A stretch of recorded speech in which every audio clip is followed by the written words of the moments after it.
I was born December 27th, 1943. Supposed to be born in February. Mom had low-bar pneumonia when she had us.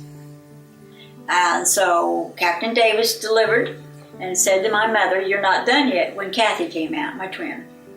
She said, "You've got another one in there." So so we were born, and Mom didn't hold us for 6 weeks. That was back in 1943. They take us home. Kathy's walking. I'm not. I'm crawling around. So we moved to Indiana, and Mom had attack of appendicitis, and doctors came to the house, and he told them, "You need to take her to Riley's Children's Hospital," and that's when they discovered that I had cerebral palsy. So they put the braces on me, like Forrest Gump wore, and I wore them till I was 12. And Mom and Dad made me do everything. So the parents, Mom and Dad's family, they thought that they were being too rough on me because I did everything everybody else did. So they thought, well, maybe we are. Okay, 1 week of it. And Dad looked at me and said, "Get up off your big time. You are not doing this. You're not controlling this family. You are going to do like everybody else." And I did. I mean, I got more spankings. I was kind of mischievous because I knew I could try to get away with it. When we started school, the hospital said, "Do not send her to school." And my father said, "Oh, she's going to school with her sibling. There's nothing wrong with her. Her brain is fine, but she just don't walk well." So I went to school. By the way, we walked to school. We did not ride a bus. So I even walked to school in my braces in the snow. Because Dad had a car. We didn't have 2 cars. We were poor. I mean, really very, very poor. But that didn't hurt. We didn't know we were poor, Yeah. So anyway, I went to school. Went all through high school.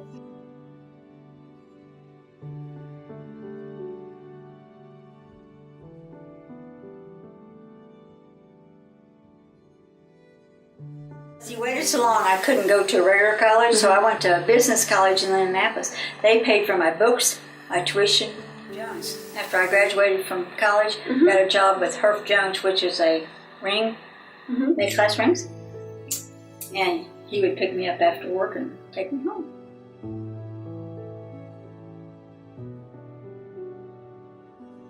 They figure I probably hit the luggage rack and passed out.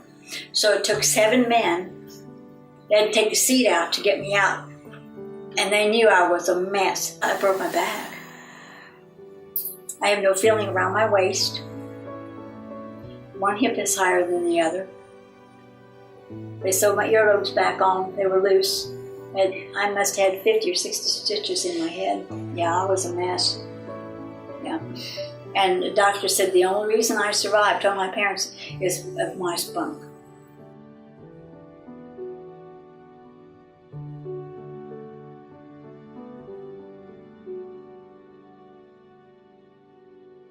I mean, I will say that I have done a lot in my lifetime.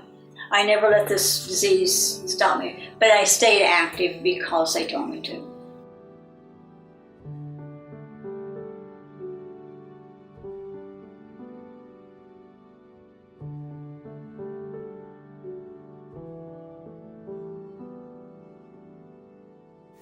Tell Tyler how long you can plank.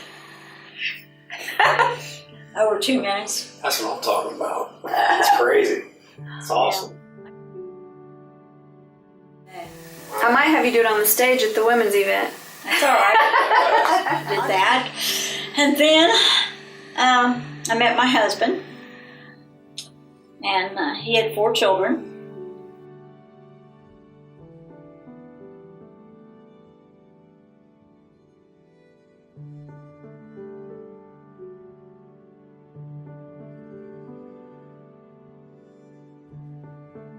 But we took the kids to church every Sunday. Where did you go then? What church did you go to? We went to Ross Avenue Church of God. Okay. It's Eaton Road now, I think. I think so, yeah. Yeah.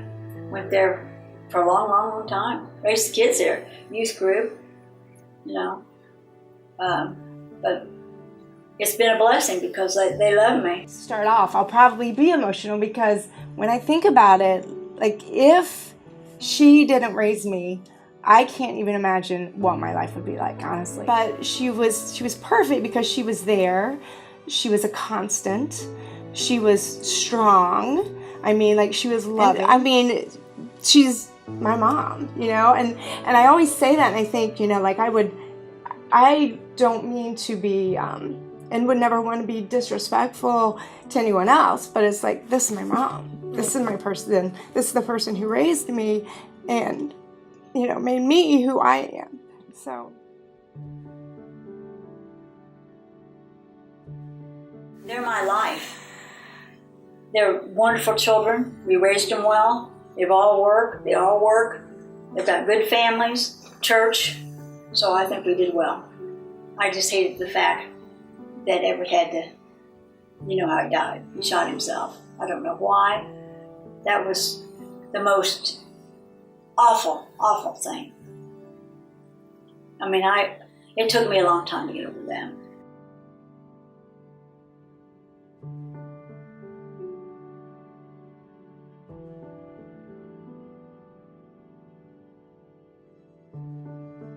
They put it down as suicide, and I went on. We had a wedding in July. Margie got married in September. Her brothers walked down the aisle. So, but I just sucked it up. I said, you know what? Kids said, we'll cancel our weddings. I said, oh no, you're not canceling your weddings. Your dad wouldn't want it that way. And so we did the weddings. Then I was left by myself, and I was mad. I don't know if the kids know that in the beginning, but I think they realized that. But I had to shut down a big old house and plan 2 weddings, and we got it done. Yeah. And we have stayed together as a family, because I thought maybe the kids, being that they're not, now I don't call them stepchildren, they're my kids. Mm-hmm. They are. How did you manage to do that? How do you keep a family together after a tragedy like that? Well, to be truthful, do you know that we buried him on Saturday, and all of us were in church the next day? God. I'm serious. We all believe in God. We have our strength. And I'll be honest with you, I think that's why. And I think they knew that I would stick by them, that I wouldn't leave them. And they depended on me. I did a lot for them, and they did a lot for me. Now Terry and I were baptized, I think in 1981, I think it was, together, the oldest girl, which was marvelous to have her and I be baptized together.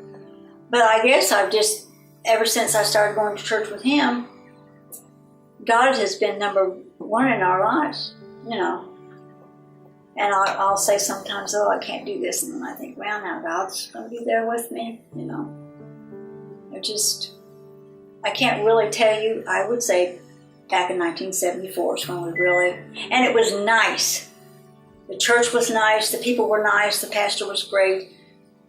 And went to Bible study every Wednesday. The kids went to youth, and I went to Bible study every Wednesday night. And I guess that's probably when I really, really, really thought of God, especially when I met him.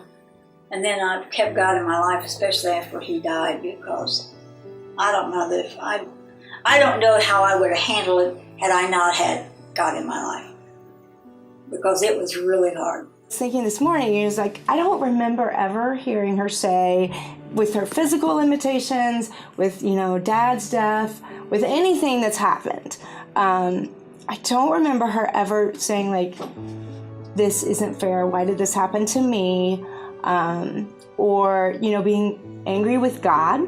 I remember, like, when Dad first died, there would be times when we would be together, we would be out, and she would get emotional, and she would have her moments of, anger, but never at God. And she would like have 3 or 4 minutes. She did this all the time, where she'd have 3 or 4 minutes and she would just cry. I mean, like, just cry full on.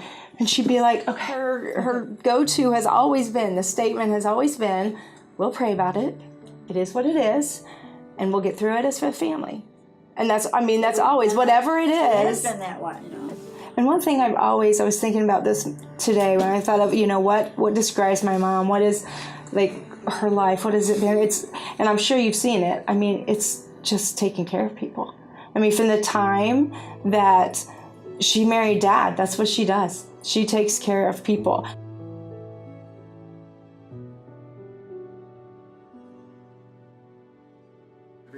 Psalms 23. The Lord is my shepherd, I shall not want. He maketh me to lie down in green pastures. He leadeth me beside still waters. He restores my soul. He leads me in the paths of righteousness for his name's sake. Yea, though I walk through the valley of the shadow of death, I will fear no evil. For thou art with me, thy rod and thy staff, they comfort me. Thou preparest a table before me in the midst of my enemies. Thou anointest my head with oil, my cup runneth over. Surely to goodness and mercy shall follow me all the days of my life, and I will dwell in the house of the Lord forever.